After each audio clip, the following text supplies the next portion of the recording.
Présentation de l'audit de la liberté économique 2010 initié par Audace Institute Afrique. Une cérémonie qui a réuni acteurs du privé, membres de la société civile et de l'Institut. Thème, la liberté économique aux défis incontournables sur la voie du progrès, a fait l'objet d'une communication. Laurent Seri. Les résultats de l'audit de la liberté économique sont connus.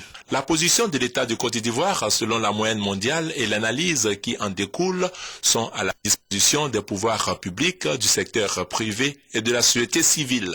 Est-ce que la Côte d'Ivoire a de bonnes institutions ou pas? En termes de, quand je parle d'institutions, c'est en termes économiques, c'est-à-dire des bonnes règles du jeu économique ou pas.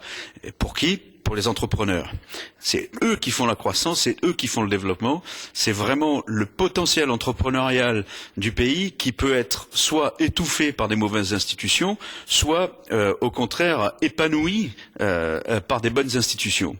La liberté économique et le développement sont étroitement liés. Et les résultats que vous avez vus montrent bien que le développement ne peut arriver que si au commencement il y a la liberté. Et la liberté économique d'abord, la propriété privée des entreprises, la propriété privée de la terre agricole, la liberté d'échanger, la réduction des réglementations, l'adoption de bonnes réglementations, la réduction des violences politiques, la réduction des inégalités, et les libertés sont plus aptes à régler ces questions-là pour aboutir au développement.